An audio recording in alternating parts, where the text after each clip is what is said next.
신명기서가 계속해서 반복하는 말씀 가운데 하나가 지키라는 말입니다. 지키라. 이 지키라고 하는 말은 복을 받는다, 못 받는다. 그걸 뛰어넘어서 이것은 사느냐 죽느냐의 문제입니다. 살고 죽는 것보다 중요한 게 없죠. 그런데 그것이 하나님의 말씀을 지키는 데 달려있기 때문에 이것은 선택의 문제가 아니라 반드시 그렇게 해야 되는 문제다. 반드시 그 말씀을 지켜야만 되는 것이다. 또 내가 익숙한 환경 가운데 평안한 가운데 말씀을 지키는 것이 아니고 지금 이스라엘 백성들은 전혀 새로운 땅, 전혀 새로운 환경, 이제 그런 환경이 기다리고 있는데 그곳에서 지키라는 겁니다. 그곳에서. 자, 우리 인생도 마찬가지 아닙니까? 우리는 눈 뜨자마자 새로운 세상을 사는 거예요. 한 번도 살아보지 않은 삶을 우리는 오늘 또 이곳에서 시작하고 있는 겁니다. 그래서 사람들은 얘기합니다. 내가 이제까지 살면서도 이런 일은 처음 겪는다고. 나이 좀 먹었다고, 경험했다고 익숙한 세상이 아니에요. 언제나 우리는 처음 겪는 것이고 마지막 주님이 우리를 부르실 때 그 죽음까지도 처음 겪는 것입니다. 그러니까 나이 먹었다고 경험이 많다고 교만하면 안 되고 큰 소리 쳐도 안 됩니다. 언제나 겸손해야 되고 그리고 늘 새로운 마음으로 우리는 이 하루하루를 시작해야 되는 것입니다. 이 새롭다고 하는 것은 참 기대도 되고 그리고 신비롭기도 하고 그렇지만 이건 대단히 위험한 경험인 것입니다.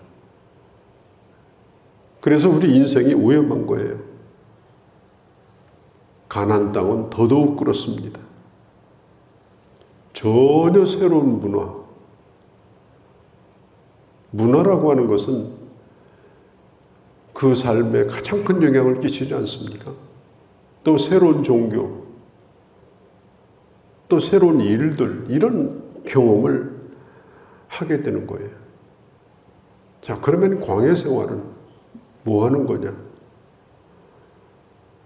아니, 날마다 사막에서 데리고 다니면서 그 좁은 그 사막을 왜 그렇게 수십 년 동안 주님이 데리고 다니는 거냐? 그러니까 중요한 의미가 있다는 거예요. 그게 오늘 이 신명기서 8장의 말씀이에요. 광야 생활의 목적이 뭐였느냐?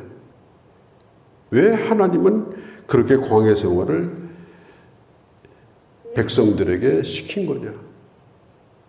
자, 예를 들면 우리나라 군대가 저 중동 지방이든지 아니면 뭐 아프리카든지 이런 곳에 이제 파병을 가지 않습니까?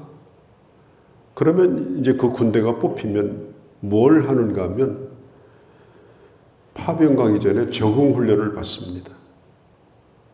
그곳에 있는 지리, 문화, 또 기후, 또 일어날 수 있는 모든 가능성을 열어놓고 아주 철저하게 훈련을 받아요.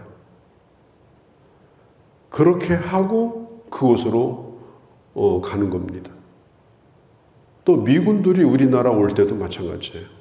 한국 상황을 전부 만들어 놓고 훈련을 받고 이 한국으로 오는 겁니다. 지금 이스라엘도 마찬가지예요. 이제 가나안 땅에 들어가야 되는데 이 가나안 땅의 경험을 통해서 이걸 잊어버리지 말아야, 이 훈련을 잘 받아야 이 광야 생활의 훈련을 통해서 가나안의 생활을 잘할 수 있다라고 하는 것입니다. 특별히 하나님의 인도를 받는 훈련. 자, 광야는 어차피 길이 없어요. 사방이 뻥 뚫려져 있습니다. 자, 길이 없을 때는 제일 중요한 게 뭐죠? 인도자를 따라서 간 겁니다. 인도자를 따라서. 그러면 그게 길이 되는 거예요. 양들이 이제 풀을 뜯어먹기 위해서 길을 떠나면 오늘은 어디를 출장 가야 되겠다. 양들은 계획이 없어요. 목자가 데리고 가는 대로 갔다가 오는 거예요. 그러니까 이 광야 생활이라고 하는 것은 철저하게 하나님의 인도 속에서 사는 걸 훈련받는 겁니다. 그리고 늘 반복되는 것 같지만 우연이라는 게 없어요. 우연히 뭐가 되고 우연히 안 되고 그게 아닙니다. 하나님의 주권과 인도 속에서 광야 생활을 해야 되는 거예요. 그게 광야 생활의 이 목적이기도 합니다. 그래서 40년을 기억하라. 2절에 보면 이걸 기억하라. 잊어버리지 말라. 또 광야 생활은 1세대가 죽기를 기다리는 생활이에요. 어떻든지 간에 애굽에서 나온 1세대는 다 죽어야 광야에 들어갑니다. 살아남아 있으면 안 돼요. 그러니까 그 죽기까지 기다리는 거예요. 죽기까지. 안 죽었으면 못 들어가요. 자, 우리에게는 1세대가 뭐예요? 내가 주님을 만나기 전에 내가 가지고 있던 아주 뿌리 깊은 구습, 우리 속에 존재하고 있는 옛 것들, 이게 애굽에서 가지고 나온 1세대입니다. 예수를 믿기는 믿는데 아직도 애굽이 우리 속에 있습니다. 하나님이 우리를 이 세상에 살려두신 목적이 뭐냐? 이걸 다 뽑아내는 기간이에요. 갈수록 죄를 짓고 갈수록 나빠지면 안 됩니다. 계속해서 우리의 옛사람이 죽고 또 죽고, 그래서 1세대가 빨리 우리 앞에서 사라져야 돼요. 그리고 하나님 앞에 갈 준비를 하는 겁니다. 특별히 이 광야 생활은 단순한 것을 반복하는 훈련입니다. 이 광야 생활은요, 다양한 게 없어요. 옷도 애굽에서 입고 나온 거, 그걸 그냥 안 떨어지는 거예요. 즐겨가지고. 하나님이 안 떨어지게 만드셨어요. 같은 옷을 40년 입히는 거예요. 신발도 같은 메이커로 40년 동안 같은 신발만 신고 다니는 거예요. 거기다가 먹는 거 다양하지 않아요. 딱 한 가지 메뉴만 가지고 같은 음식을 계속해서 먹게 만드는 거예요. 그러니까 광야 생활의 특징은 뭐냐? 단순한 것을 반복해서 그것이 내게 습관이 되도록 만드는 훈련. 그게 광야 생활이에요. 그러니까 신앙생활은 이것의 연속입니다. 신앙생활은 복잡하지 않아요. 단순한 삶을 반복하면서 그것이 내 몸에 익기까지 훈련을 해야 되는 겁니다. 그래서 성경적 사람, 기독교적인 사람, 교회적인 사람, 그렇게 돼야 돼요. 그래서 눈 뜨면은 성경을 보지 않고서는 못 견디는 사람이 만들어져야 돼요. 또 주일날 되면 교회 안 나오고는 숨도 못 쉴 정도로 그렇게 만들어져야 돼요.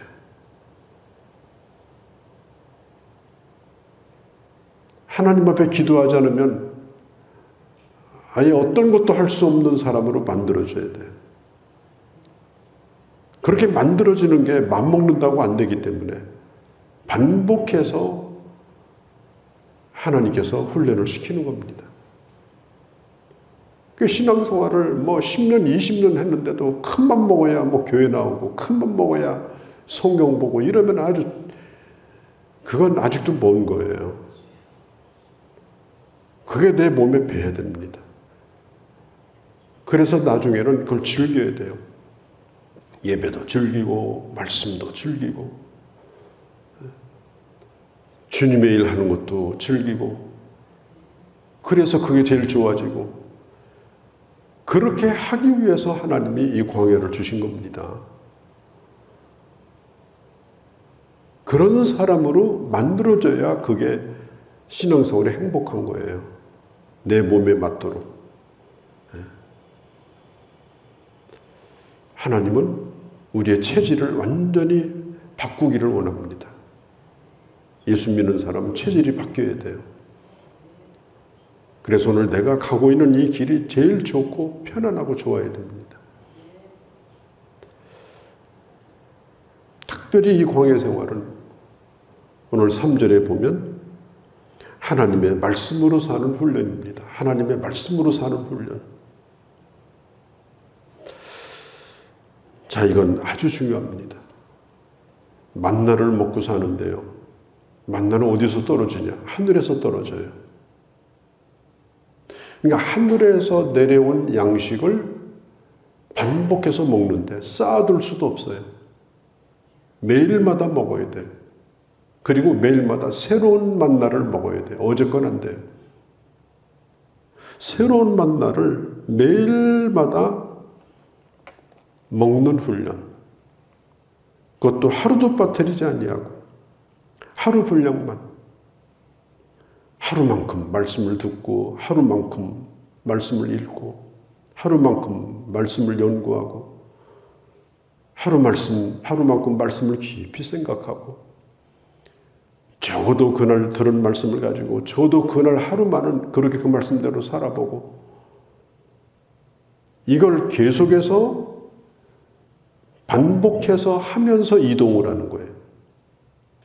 이동하는 것은 결혼도 하고 자식도 낳고 자기 일도 갖고 그렇게 하는 가운데 끊임없이 해야 될 일이 뭐냐? 만나를 먹는 생활이다. 하늘에서 내려오는 만나를 먹는 생활. 다른 양식이 아니고. 자, 마태복음 6장에 보면 주님이 저 들에 있는 백합 하나 하늘을 나는 새를 보라. 하나님이 먹여주지 않는가? 이 땅에서 육신의 것을 먹고 산다 할지라도 하늘에서 내려온다고 하는 사실을 영육간에 믿고 사는 거. 이게 아주 중요합니다. 3절에 보면 사는 것이 아니요 사는 줄을 내가 알게 하려 함이라. 첫째는 부정이에요. 사는 것이 아니요. 두 번째는 사는 줄을 내가 알게 하려 합니다. 자, 이 산다는 게 뭐죠? 산다. 생명이 지금 붙어 있다는 뜻이에요. 생명이 붙어 있으면 산 거예요. 생명이 떠나가면 죽은 거예요. 모양이 있다고 살아있는 것이 아니고 생명이 있어야 돼요. 그러면 그 생명은 어디서부터 오는 거냐? 떡을 먹어서 오는 것이 아니라는 거예요. 오늘 3절에 보니까 떡으로만 이 말은 떡도 필요하고 하늘의 양식도 필요하다 그런 뜻이 아니고 떡으로 살면 죽을 것이요. 사는 것이 아니에요. 하나님의 말씀으로 살면 그게 바로 사는 거다. 그걸 말씀하고 있는 겁니다. 그걸 깨닫게 하려고 매일마다 하늘의 양식을 받아먹게 하신 겁니다. 오늘도 하늘의 양식을 기다리며 새벽 이슬과 함께 내린 만나를 다 거두어가지고 자기 장막에 가서 가족끼리 나눠 먹고 그걸 계속해서 훈련시키는 거예요.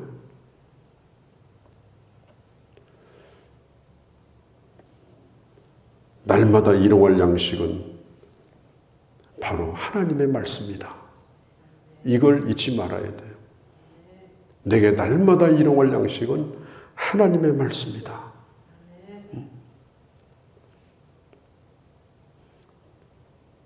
저는 목회를 처음 시작하면서 제 아내에게 한 얘기가 말씀으로 나는 살 거다. 말씀으로 살 거다. 그러면 하나님이 약속하신 대로 반드시 먹여주실 것이다. 반드시 살게 할 거다. 만일 내가 다른 걸 한다고 하면, 다른 기술이 좋아서 다른 걸 한다든지 그렇게 한다면은 나는 죽을 거다. 살아있는 목사가 못 될 거다. 그리고 말씀에 집념해서 살았습니다. 말씀에 집념해서 거기에 모든 생각을 다 쏟아서, 그리고 나름대로 또 하나님께서 또 사용을 하셨습니다. 말씀으로 살려고 하면 하나님은 살려주시고, 내가 다른 것으로 살겠다고 그러면 그건 이미 죽은 거예요. 그건 목회자만 그런 것이 아닙니다. 우리 성도들도 마찬가지예요. 나는 주의 말씀으로 살겠다. 하루도 말씀 없이 나는 못 산다. 그리고 하늘의 만나를 기다리듯이 매일마다 만나를 거두어서 그 만나를 가지고 사는 거예요. 참 신기한 것은요, 음식이 뱃속으로 들어가면 위로 들어갔다가 장으로 통과해서 배설되잖아요. 그러니까 음식과 생명이 구분이 안 돼요. 음식이 몸속에 들어가면 음식과 생명이 구분이 안 돼요. 어디가 생명이고 어디가 음식인지 알 수가 없어요. 그런데 음식을 먹어야 힘이 나요. 그래서 그 구분이 아주 불분명해요. 정말 신기해요. 다 배설하는 것 같은데 음식이 생명이에요. 우리가 신앙생활하면서 매일마다 듣는 말씀이지만 말씀이 생명이다. 말씀으로 나는 지금 존재하고 있다는 이 신비로운 사실에 대하여 이해도 못하고 경험도 못하고, 이걸 무슨 지식이라든지 이걸 무슨 공부라든지 이렇게 신앙생활을 한다면 그건 살아있는 게 아닙니다. 하나님의 말씀이 생명이다. 말씀과 생명은 구분할 수가 없다. 날마다 그 신비 속에서 살아가는 그 체험이 이게 가장 신령한 생활입니다. 그러니까 그렇게 살아야 돼, 신앙생활은. 그게 주님이 우리에게 가르쳐 주신 것입니다. 그러니까 전도서 1장 8절에 보면 너는 보아도 족함이 없고 귀는 들어도 차지 아니한다. 인간이라고 하는 건요, 보고 듣는 것을 가지고 만족할 수가 없어요. 절대로 만족하지 못합니다. 왜? 그렇게 지음받지 않았습니다. 먹는 거 가지고 생명이 존재하는 게 인간이 아니에요. 절대로 족함도 없고 그 마음에 차지도 않습니다. 하나님의 말씀으로 채워질 때만이 진정으로 충만해지는 거예요. 진정으로 만족해지는 거예요. 예수님이 광야에서 마귀에게 시험을 받을 때 40일 동안 굶주리셨는데 마귀가 돌로 떡을 만들어 먹어라. 한번 생각해 보세요. 아주 노릇노릇하게 잘 구워진 이 빵 냄새라는 건요, 환상적인 거 아닙니까? 40일을 굶주린 분에게 얼마나 그 냄새가 그립겠어요. 그리고 광야에는 빵 비슷한 돌멩이가 그냥 첩첩이 쌓여 있잖아요. 근데 마귀가 얘기하는 거예요. 아니, 저걸 빵으로 만들어 드시라고. 그래서 하나님의 아들인 걸 증명해 보라고. 그런데 그 일이 바로 있기 전에 요단강에서 세례를 받을 때 하늘에서 성부 하나님께서 너는 내 기뻐하는 아들이라 이미 다 들었어요. 이미 그 말씀을 들었고 확인했어요.